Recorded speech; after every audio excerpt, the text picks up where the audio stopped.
Hello, everyone. Welcome to the Kerrville Weekly News Roundup, hosted by the Texas Hill Country Podcast Network. We are the founders of the network and your hosts for today's show. We're going to run over our top news picks for the week. I got Tom Fox, Andrew Gay, and Gilbert Paiz here in the studio, and let's get after it.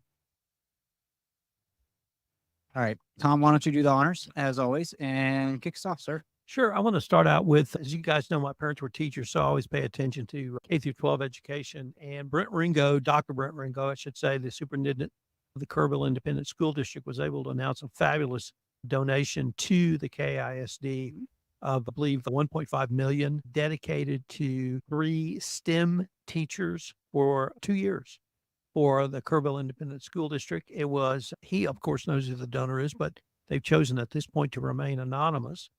In an article reported by the Kerrville Daily Times, Dr. Ringo went to lunch with the donor, and it was pretty clear whatever Dr. Ringo thought the lunch was about, it was not what he thought it was about, a fabulous donation.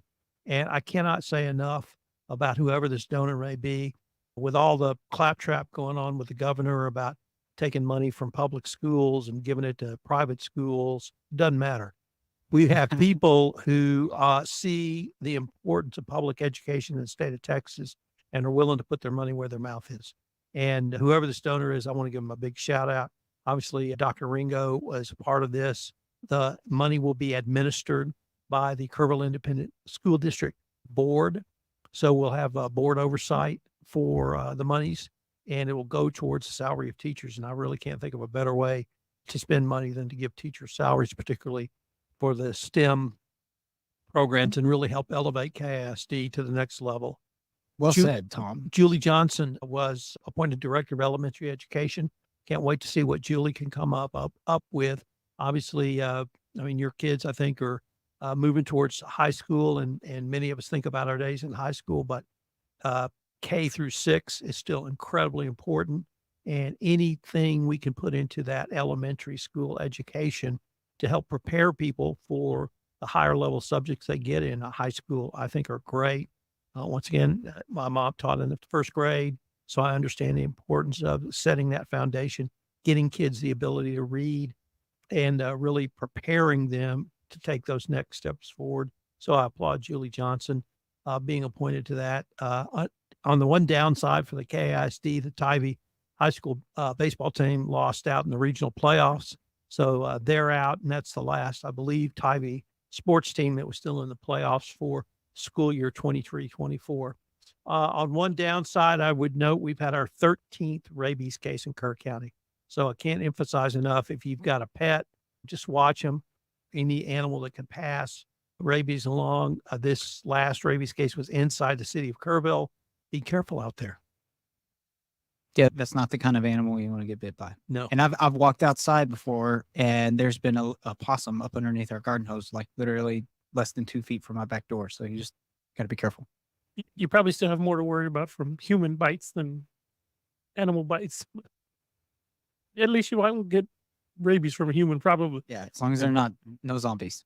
Okay, what do you got for us today, Gilbert? I've got 2 stories today, Andrew, and the first story I'd like to lead with, ironically enough, maybe, is the city of Kerrville has moved to stage 3 water restrictions. And that's kind of ironic because we've had a good week of rain, but still the safe operating capacity for the city of Kerrville has been dropping off a little bit. And they feel like it's a good time to go ahead to stage 3 water restrictions, which means that they've removed some of the citizens' abilities to water with a handheld hose at any time. So you can still do it, but you can only do it between 6 and 9 a.m. and 7 and 11 p.m.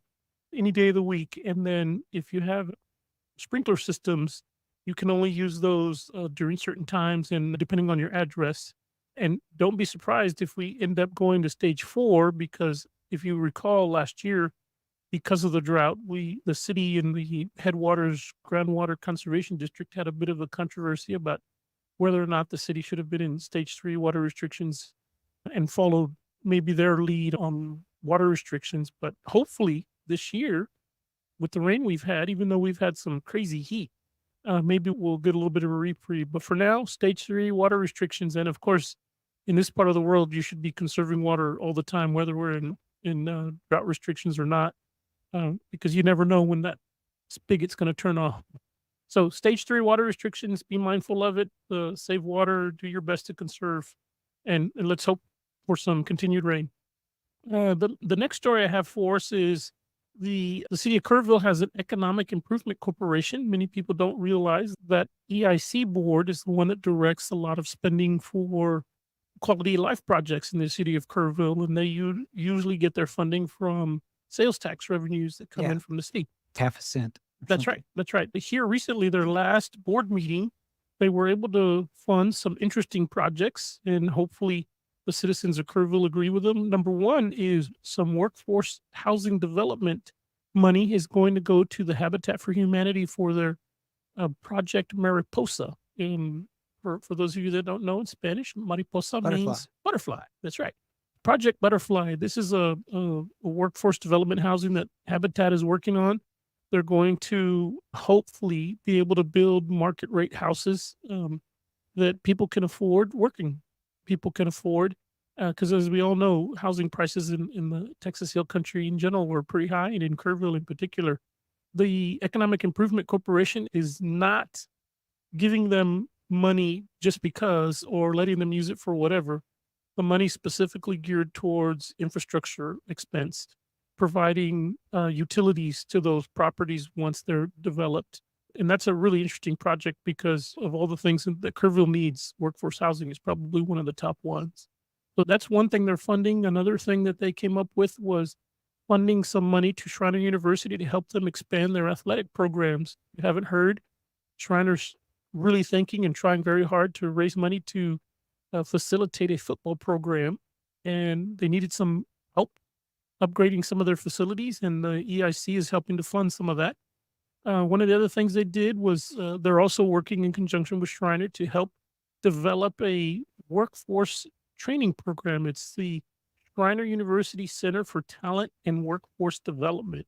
And so this program, I think, in conjunction with Shriner, is going to help develop not only workforce development, but also probably work on developing future leaders for the community, which is good. And then they also did they're also helping out our friends at James Avery, one of the city's and the community's largest employers, and helping them out with a stoplight at their new plant by the airport. We all know where that's at Yeah. because apparently cops have had to stop traffic to let people leave off their shift. When their Yeah, shift is from there. that facility out there on Highway 27 near the airport gets very congested right around 4 o'clock, and there's a lot of traffic on 27. And this stoplight, I think, will just facilitate ease of entry and exit on that property for their employees. And- There's just too many people. yes, I can't believe the traffic. yeah, They just need to get rid of them. no new housing, no new anything. No, you forgot to shut the gate behind you. So you got it. And then the last thing that they did was they are also, I guess you could say, they're helping to not only fund those projects, but they're also funded other projects in the recent past, namely downtown area, streetscape, river trail extension, The HEB tennis complex. the HEB tennis They complex, redid that. Scott Schreiner years golf ago. course improvements, the Olympic pool. There's a lot of things that the EIC does that I think impact the city of Kerrville and the residents of Kerrville. And most people don't even know that's what they do. And yours truly here has just been appointed to a 2-year term on the EIC, and I look forward to helping out. I hope I'm not a huge disappointment to myself and everybody else on that board, but I look forward to helping out and improving the quality of life for people here in Kerrville. That's great. We're excited for you. Congratulations, Thank you. formally. Thank you. Get rid of the traffic. Wait until they find out at my 6-year prison stint. They may not be so happy anymore. Just You don't and- lie on the application. you and Harvey can get together. Have your own podcast. Oh man. Okay, so for Kidding about the prison stint, by the way. yes, In my life. yeah. The Thank you for conviction- clarifying. Yeah, the conviction was removed. That's It right. was- It was explained. So you thought. I was only 12. I didn't Okay. know. I didn't know armed robbery was a crime. Okay, so for my stories, I got just a few mentions. Let's start with Arcadia Live, who is the organization that is responsible for putting on Kerrville's Fourth on the River, who historically was hosted by, or the main performer headliner was Robert Earl Keen. In the last couple of years, that since he has officially retired, those that has turned over now. And we've seen some different headliners, including Randy Rogers last year. For 2024's Kerrville's Fourth on the River, the main headliner is American Aquarium. And then they got some other bands too that I'm really excited for. Mainly the Wilder Blue will be playing along with Bree Bagwell and the ADH Project. I'm familiar with the Wilder Blue. That is probably one of my favorite bands that I've seen 6-7 times live here in the Hill Country area. Their original name before they were the Wilder Blue with some of the original members was Hill Country. That was like their little band name. They have Hill Country roots tied back to kind of this area, and they are just a phenomenal band. I can't say enough about them. Their harmonies are on point. They play a ton of different instruments. They all kind of had their individual music careers going and then have kind of formed this band. And it just so turns out that Bree Bagwell, who is also, she was named female country vocalist of the decade, I think, or something. She's gotten a lot of attention, won some awards. She happens to be dating one of the guys in the Wilder Blues, and she's a phenomenal artist too. So we're super excited about that. So they just made that announcement this past week, I believe. Peterson Health, they talking about awards and accolades. I swear, I think every single week I see them in the paper or in the media print for winning some other kind of award. But this past week, they got named one of the best places to work by Modern Healthcare for the 4th consecutive year in a row. And then I also wanted to mention the Memorial Day event.